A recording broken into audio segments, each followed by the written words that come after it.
Alright guys, so time and time again, whenever I hop on a call, I see people that are looking just for more and more and more leads, when in reality getting leads is quite honestly the easy part about getting clients and about building a business. And yeah, don't get me wrong, maybe it's because we run a lead generation agency and we have a lot of expertise in just building acquisition and sales systems for companies that maybe it's just like second nature to us. But hey, you go to YouTube and you start searching for ways to generate more appointments and get more leads, you're going to notice that honestly, you can get leads from everywhere, from Google Maps, from Google, from YouTube, from Spotify, from Instagram, from Twitter, from LinkedIn. Pretty much you can get leads from anywhere that you want to. Once you start getting the gist of the equation, honestly, getting leads is the easy part.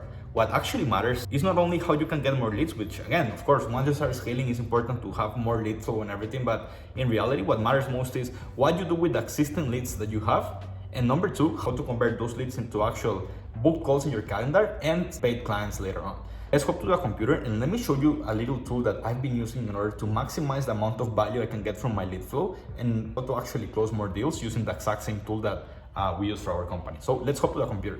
The first thing that I want you guys to understand is that more meetings and more leads is not always the answer. And as a matter of fact, there are two things that can massively help you get more clients right now. The first one, which is the hard one, is improving your closing rate and everything that this requires. So for example, you're actually nailing down your actual sales skills, having more testimonials and case studies, doing two-call closing and sending an asset in between the calls so that the person can be a little bit warmer when you go to the second call, etc. And of course, this is honestly hard, right? The second thing that you might be able to do in order to maximize the amount of value you can extract from the same amount of lead flow is the follow-up game and the overall pipeline building, whether this is done by you or your sales team or by your SDRs, etc., right? So of course, we're going to focus on the second one for the sake of this video. Before we hop now into the tool, I just want you to really ingrain inside of your mind three principles that are going to make you a lot of money. The first principle is that improving in pipeline and CRM management is better than having more leads. Because look guys, somebody can have only 10 leads, but if by having the proper follow-up systems, the proper pipeline, the CRM management, the sales skills and everything, they can close, let's say 5 clients out of 10 leads. You will be better off being like that than having 100 leads and booking just maybe 3 calls and closing maybe just 1.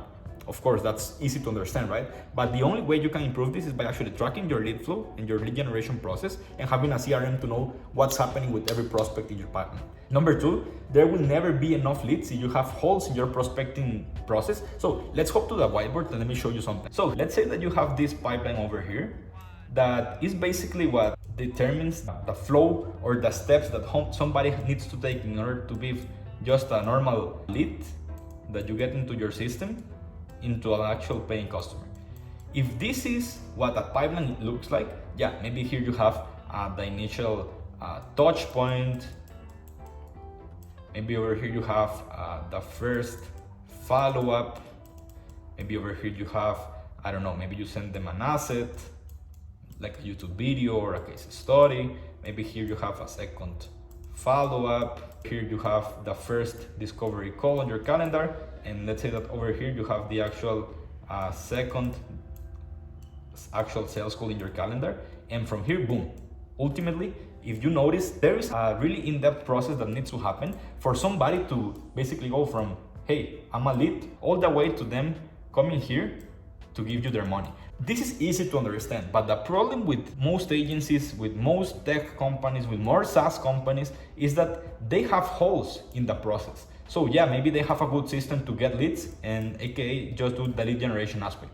And yeah, they send them the first email or the first Instagram message or whatever it might be. And yeah, let's say that they maybe do the first follow-up. Whoa. Do the first follow-up, but what happens is that after the first follow-up, yeah, some people might reply, so it's easy to continue on, etc. But there is always a small amount of people that might fall through the cracks because you literally don't have a system in place in order to know what's happening, who's assigned to this specific lead, what needs to happen. So what ends up happening is that, yeah, maybe you, let's say that on average, you get people to come over here and let's say out of 100 people, you have, I don't know, let's say 10% of them that end up giving you their money, aka they become a client. But most of them, and trust me, once you start applying this system and once you start using this tool, you'll notice the amount of money that you'll be making.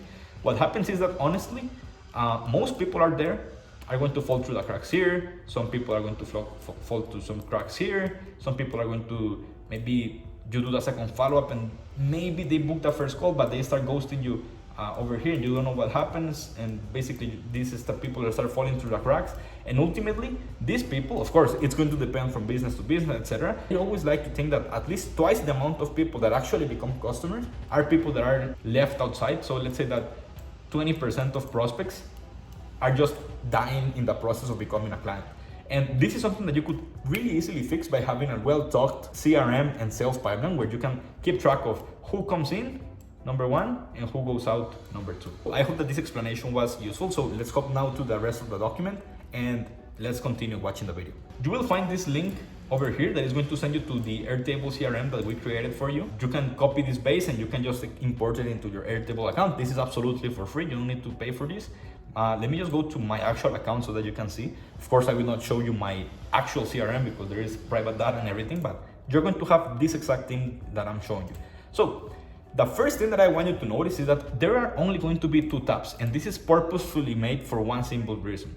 The first tab is called acquisition channel, and it is because if you're just getting started and you're just starting to know why it is important to use a CRM, chances are that you're not making a lot of money yet, right? So if you're not making a lot of money yet, what matters is that you perfect only one client acquisition system. And that system might be, I don't know, you can rename this table, I don't know, let's say cold email, or it could be cold calling, or it could be whatever. It could be Instagram, DMs, etc. What matters is you focus on getting only one client acquisition channel. You're just getting started, right? Because you're going to lose more than you will gain in having a lot of different processes, systems, workflows, etc. It's better to have one, become great at it, right? Basically. So the way this works, and I actually put up some automations that you guys can use, but for every single person that showed some interest, whether that is replying to your message, to your email, to your phone, people that say call me later, whatever it might be, you want to add them here. And there are some data that you need to add for all cases. The first one is always company name. Of course, if you run any sort of B2B SaaS or company or agency, you're going to work primarily with businesses. In our case, let's say SaaSquest, the lead's name, Enrique Quiles, the email, enrique@saasquest.co, contact link, the website, who is assigned for this lead, when follow-up must be done, some notes about the prospect, and the status of the prospect. Let me use just an example. So let's say that, I don't know, let's say that because I don't want to show you any social media platform or anything because I don't want to see who I'm talking with or whatever it might be. But it's just like adding the information over here. Let's say that you're doing your primary form of acquisition on Facebook. Let's say that this guy over here is a lead of mine, so I could just send him a message, and I don't want to send him a message because I've been talking with him in the past, but you get the point. As soon as he replied to me, I could just grab like Michael Engelhorn, so it could be like, of course, this is a bad example because I'm using Facebook and it doesn't make sense, but let's say that his business, let me see if he has a business name. Yeah, it seems like he doesn't have a business name, but I'll make a fictional one, so fiction.io, Michael Engelhorn. Let's say that he gave me his email, and his email is michael@saasquest.co. The contact link, so of course I contact him on Facebook, so I might come here and copy paste this link. If he has a website, and so on and so forth. You get the point. Now, I actually created an automation that makes this process super easy for you guys. So, and by the way, I also added a Kanban view here so that you can just easily move everyone. And I also created a grid view here so that you can just have all of the book codes that you have over here, so that it's just like an easy to view fashion. Now, I made an automation that is going to help you guys do the following. As soon as somebody goes positive reply to cold call, you are going to notice that person is going to leave this view. There are 2 reasons why. The first one is because I made a filter that makes people over here be only the leads that have not booked a call. So if you go now to book calls, you can see that I appear here now. And number 2, there is this second tab called hot leads, and only people that have booked a call are going to come here. The main reason why I like to separate sales pipeline from the actual people that have booked a call, etc., is because over here, you are working in the dominion of SDRs, people that do prospecting, maybe setters, etc. And over here, you're already working with the closers.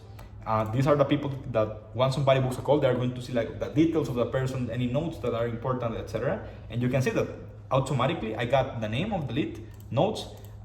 You can add the person, the SDR or the setter that booked this call to see who's responsible. Maybe if you manage a business and you want to track commissions, maybe whatever it might be, or if you have a closer, you can see who is the person that is going to close this deal, etc. There are the status. I made the automation so that once somebody books the call in the acquisition channel, let's say that it was called email, somebody books a call via call email, they actually go immediately to waiting for call status. And yeah, I mean, once you had the call, maybe this was not a good fit, so you added to lost, or maybe they said that, yeah, it was a good fit, and you actually sent them a proposal. Maybe 2 weeks later, you decided to do a reoffer, so you actually close them with the reoffer, or maybe you close the deal and that's it. So that you can keep track of who's a client, who's not a client, etc. You get the point, guys. It's mostly having a system for you to know what's happening, what you're working on, what you're not working on, how are the current leads, and even more, like if you guys wanted to have an average deal size that you use for your company, you might add that over here and just add like a number or something so that you can see how much money you have in your pipeline. That is revenue that you might have not maybe today, but maybe next month or the month afterwards, right? Guys, I hope that you found this video helpful. I honestly believe that this is the type of things that only with time and with experience you're going to start actually understanding the value of. And guys, I promise that if you start applying this, you're going to make a whole bunch of money, even more than you know what to do with it. And yeah, guys, if you like this type of videos where I give you these assets or that I just do a little bit of demos on how we manage our business, please let me know, because I will be glad to record more of these videos. And that being said, guys, if you like this video, give us a like, subscribe to the channel, because we're going to be dropping weekly videos like this so that you can start scaling your company and start improving your sales processes.